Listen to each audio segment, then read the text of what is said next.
السلام عليكم ومرحبا بكم في مطبخ عبد الرحيم. اليوم درت لكم وصفه تاع دوباره البسكريه على اصولها. نروحوا نشوفوا المقادير.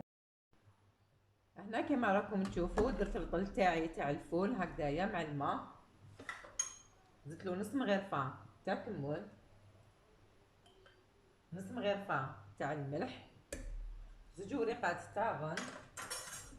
شعلي على النار ديالك، طفي عليها وخليها طيب.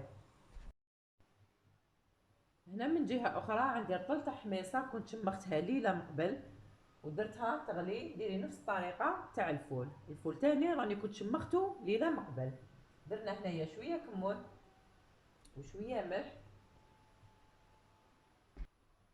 وريقه تاع الرند، غطي عليها وخليها تاني طيب. نروحو نوجدو المقادير الاخرى. هنا عندي زوج حبات فلفل قناوه غليتهم في شويه ماء. هنا درتو بالماء هذاك ديالو اللي غليتو فيه، تحكمي البرا ديالك وترحيه.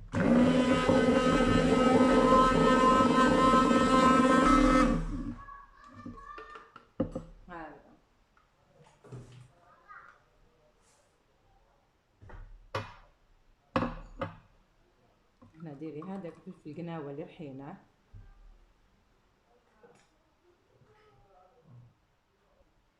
نزيدو هذاك الراس تاع الثوم، هاوليك دقيناه مليح.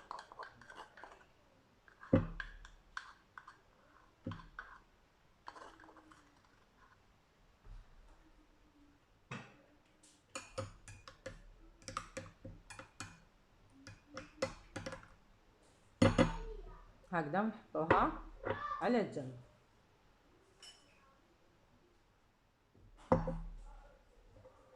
جيبي الصحن التقديم ديالك،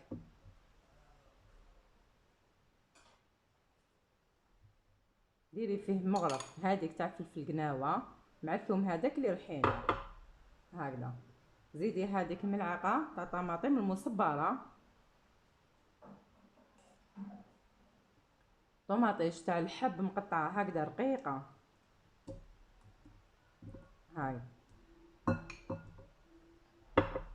نزيدو هذوك زوج براش تاع القارص، نديرو حشيش مقطفه. نروحو للتوابل. هنا توابل عندنا مغرفه صغيره تاع قزبر، مغرفه صغيره تاع كرويه، عندنا نص مغرفه تاع عكري،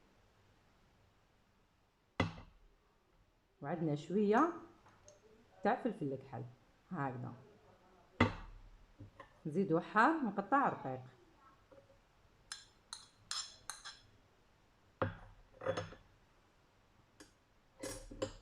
هنا خلطي كلش مع بعضه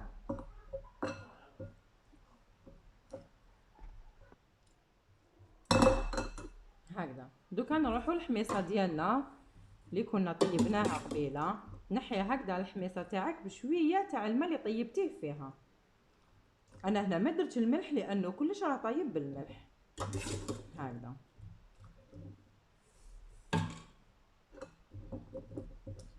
ان شاء الله نكون لحقت وصفه الدباره البسكريه على اصولها هكذا.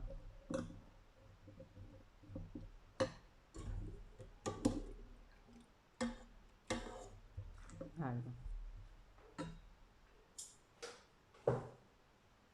هنايا دوك نزيدو هذاك الفول تاني اللي طيبناه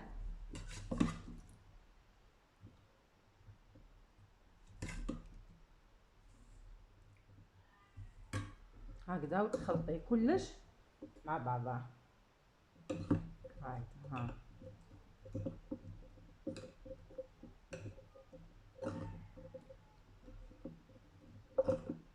هكذا طلعي هذيك الطماطيش ديالك القزبر باش يجيك الشكل جميل يعني.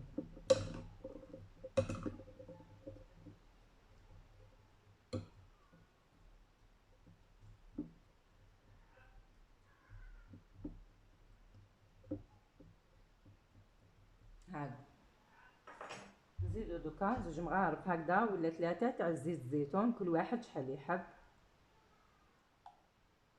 هايلا. واللي ما يحبش الحار بزاف ينقص شويه من الدرسه ولا من هذاك الحار ينقص. يعني معروفه الدباره البسكريه تجي حاره.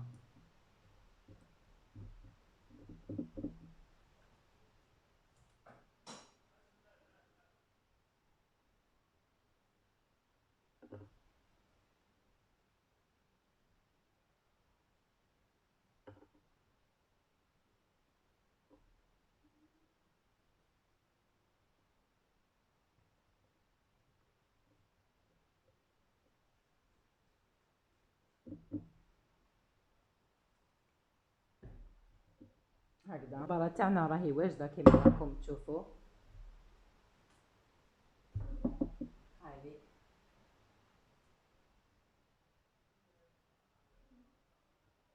ان شاء الله نكون لحقت الفكره تاع الدباره البسكريه. واللي عجبتها الوصفه دعمني باللايك والاشتراك وبارك الله فيكم.